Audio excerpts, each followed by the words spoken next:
Al, thanks ya, kata Reva mendongak wajahnya ke atas. You're welcome, jawab Al mengusap rambut gadis itu yang masih menggelayut manja.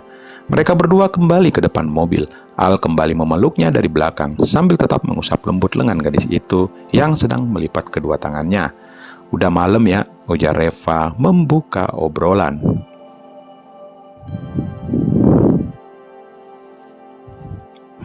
Al hanya berdehem tanpa merubah posisi sebelumnya. Walaupun langit mulai kehilangan cahayanya seiring kepergian sang surya dan berganti dengan sinar temeram sang rembulan, tapi Al masih enggan untuk beranjak dari posisinya saat ini. Al seakan tidak ingin melepaskan gadis itu dari pelukannya. Sebuah senyum tipis terbayang di sudut wajah manis Reva saat ia merasakan kehangatan dan kebahagiaan ketika dipeluk oleh pria itu. Walau tidak langsung mendapatkan sebuah kepastian dari mulut sang pria tampan, namun Reva tahu bahwa Al bersungguh-sungguh atas apa yang sudah ia ucapkan barusan. Mikir apaan? Tanya Al berbisik. Mikirin kamu, jawab Reva menoleh. Hehe, ngapain dipikirkan? Kan udah ada di sini, jawab Al tersenyum.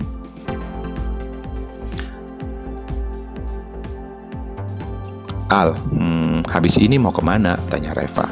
Aku mau menghabiskan malam bersamamu, jawab Al. Tapi kan ada saudara aku di apartemen, balas Reva mengingat saat ini ada sepupunya yang menginap di apartemen milik Al. Ada hotel kan? Iya sih. So? Tanya Reva.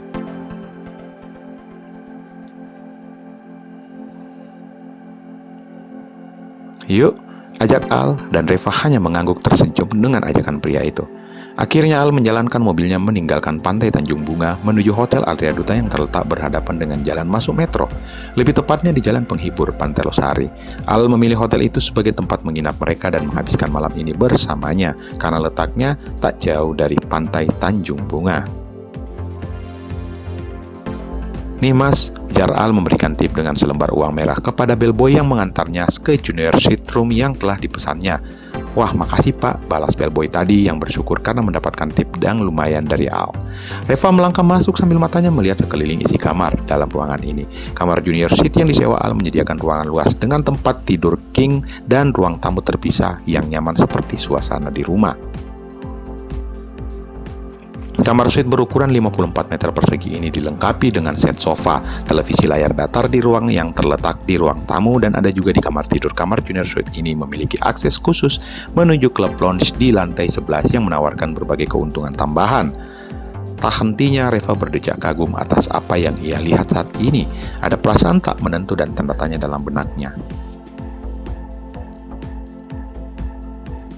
Bahwa dari mana Al mendapatkan uang sebanyak itu untuk membayar hotel mewah seperti ini. Tapi Reva enggan bertanya kepada Al yang sudah memeluknya dari belakang. Kamu kenapa? Tanya Al memeluk Reva dari belakang. Apakah nggak berlebihan nginap di sini? Balas Reva menoleh ke samping.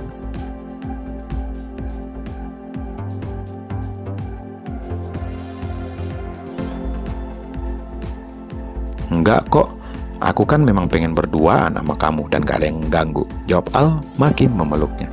Ya kan bisa nyari hotel yang murah Al, kenapa harus buang-buang duit seperti ini? Ucapan Reva barusan membuat Al makin yakin bahwa gadis yang saat ini berada di pelukannya adalah gadis yang sederhana. Al bersyukur bahwa ia tidak salah memilih Reva saat ini. Satu step sudah membuat Al yakin, namun belum saatnya ia mengungkapkan jati dirinya saat ini.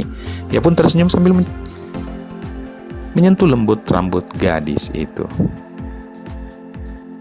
Bau? Ujar Reva. Enggak kok, masih bau sampo, jawab Al. Aku nggak bawa baju ganti Al, masa iya aku pakai seragam kayak gini? Tanya Reva yang sadar karena masih memakai seragam kerjanya yang hanya ditertutupi oleh kardigan hitam miliknya. Ya kan, ujar Al sengaja menggantung, membuat Reva menoleh sambil melototkan kedua matanya. Hahaha, emang berani?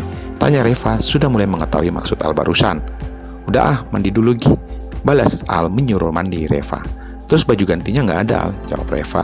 Udah kamu mandi, aku pesan makanan dari sini, ntar kamu pakai kimono aja, balas Al membuat Reva tersipu menatap wajahnya. Ih, kamu kayaknya udah ada kemajuan deh, ujar Reva. Gak suka? Suka dong, ya udah aku mandi dulu, balas Reva lalu meninggalkan Al di ruang tengah menuju kamar mandi. Saat Reva berada di dalam kamar mandi, Al menelpon operator hotel untuk memesan makanan untuk makan malam mereka.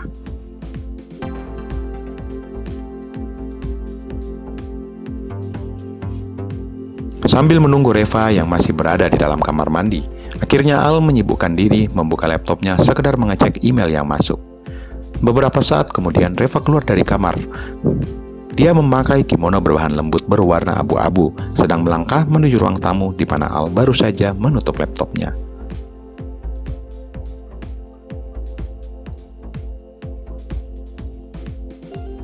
Begitu tiba di depan Al, gadis itu tersenyum ke arahnya. "So?" tanya Reva. "Aku mau mandi dulu ya," balas Al, lalu beranjak meninggalkan Reva yang masih memperhatikannya. Reva hanya tertawa melihat tingkah polos Al di hadapannya ini. Reva kembali ke kamar dan langsung merebahkan badannya ke ranjang, meraih remote TV untuk menyalakannya sambil menunggu Al selesai mandi. Tak lama Al keluar dari kamar mandi dan mendapati Reva yang sedang berbaring. Al hanya menoleh lalu melangkah dengan hanya menggunakan yang sama dengan yang Reva gunakan. "Hei, kok keluar?" tanya Reva sambil merubah posisi tidurnya, menyamping dengan menahan kepalanya dengan lengan kanannya. Suara bel di depan pintu membuat Al tersenyum, lalu seperti mengejeknya dengan wajah yang dibuat-buat menjadi lucu. "Tuh, ada orang," hehe, jawab Al, membuat Reva kesal lalu mengembalikan posisinya seperti semula. Ternyata yang datang Rumboy baru saja mengantarkan pesanan mereka. Lalu akhirnya Rumboy tersebut mengatur beberapa pesanan mereka seperti stik 2 porsi dan 2 soft drink di atas meja ruang tamu. "Makasih ya Pak," ujar Al, tak juga lupa memberikan tip kepada Rumboy itu. "Sama-sama Pak." Akhirnya Rumboy tadi meninggalkan ruangan dan Al segera menutup kembali pintu kamarnya. "Fah, makan dulu yuk," ujar Al memanggil Reva dari luar. "Nggak lapar, sini aja nemenin aku kek," jawab Reva, membuat Al hanya geleng-geleng kepala.